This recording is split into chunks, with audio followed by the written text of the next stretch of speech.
vídeo eu vou tirar uma dúvida sobre uma classificação de sujeito com pronome indefinido. Muitas pessoas ficam em dúvida na hora de classificar algum sujeito quando o sujeito é um pronome indefinido. Classifica sujeito como sujeito inexistente ou como sujeito indeterminado.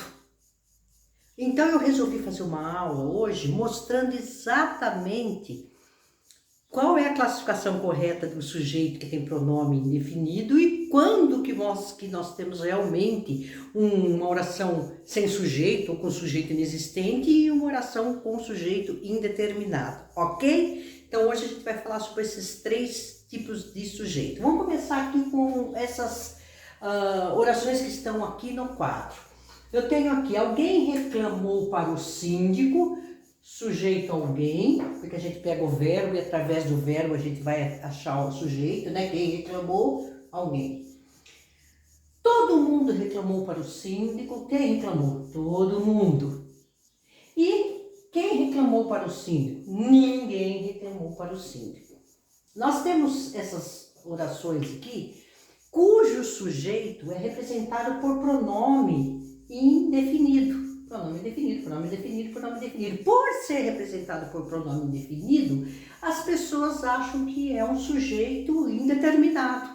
Ou então, no caso, ninguém reclamou para o síndico, é um sujeito inexistente, porque não tinha ninguém reclamando.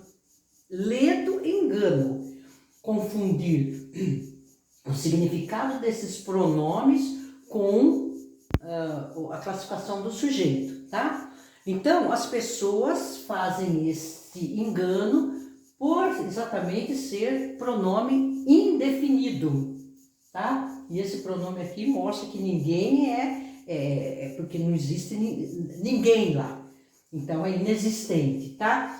Então, o que a gente deve fazer? Primeiro, eu vou dizer para vocês que alguém reclamou para o síndico é um sujeito simples. Todo mundo, sujeito, e eu vou escrever melhor aqui. Sujeito simples e ninguém também é um sujeito simples. Tá? Sujeito simples representado por esses pronomes indefinidos, tá?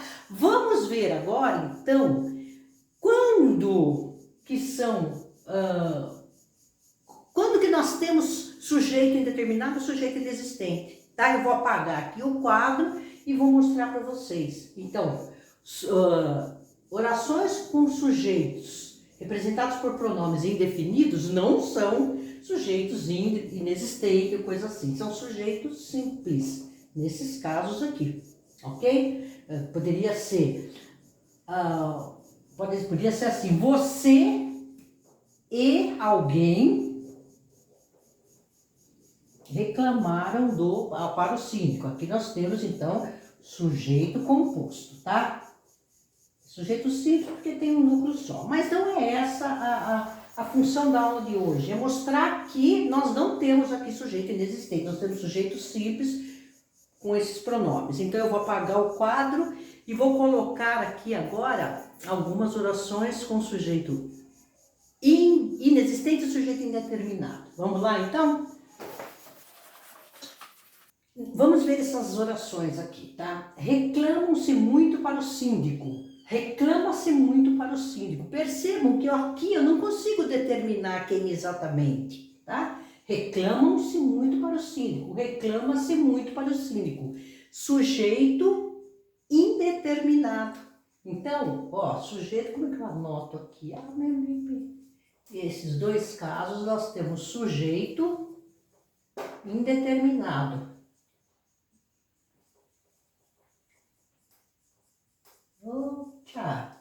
Sujeito indeterminado.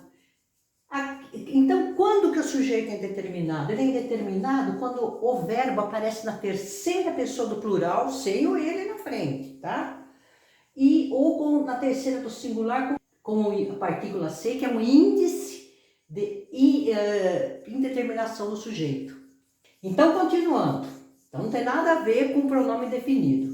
Houve reclamações para o síndico.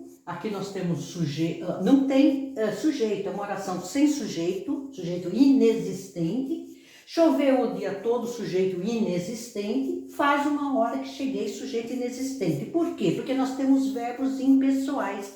Verbo impessoal é aquele verbo que a gente não conjuga, eu, tu, ele, nós, vós, eles. Ninguém conjuga eu, choveu, tá? Então, são verbos impessoais. E os verbos impessoais, que não se conjugam, é o verbo haver no sentido de existir, e são os verbos que indicam clima, né? Indica o tempo, fenômenos da natureza, e o verbo fazer indicando tempo corrido, tá? Então, nesses casos, nós temos verbos impessoais, tá? E os verbos impessoais não têm sujeito. Então, aqui nós temos oração sem sujeito ou sujeito inexistente, tá? Então, esses três casos aqui nós temos sujeito inexistente. Ou então a gente pode falar também oração sem sujeito. Ok? Então, o que eu quero resumir aqui. Quando nós temos sujeito que é com substantivo, com os pronomes indefinidos, ninguém, nenhum, todo mundo, nós não vamos ter um sujeito indefinido, nós vamos ter um sujeito simples. O sujeito indefinido vai existir quando nós tivermos os verbos na terceira pessoa do plural, sem ou eles ou elas na frente, ou na terceira pessoa do singular com a partícula C. Aí nós temos sujeito indeterminado, não dá para a gente determinar. E o sujeito inexistente, ou uma oração sem sujeito, é quando aparecem os verbos impessoais. Quais são os verbos impessoais? Aqueles verbos que não dá para a gente conjugar eu, tu, ele, nós, fazeres. O verbo haver no sentido de existir, verbos que indicam o fenômeno da natureza, né? E o verbo fazer quando indica tempo corrido. Acho que vocês entenderam bem e não vão mais fazer essa confusão. Eu recebi muita pergunta a respeito disso, por isso que eu resolvi colocar isso daí. E quando eu dava aula, quando eu estava em sala de aula também, a gente ia trabalhar sujeito, vinha sempre essa pergunta, mas ninguém não seria sujeito inexistente, tá? Então agora tá esclarecido, espero. Muito obrigada, espero que vocês tenham gostado, entendido e que deem um like e compartilhe, ok? Até o próximo.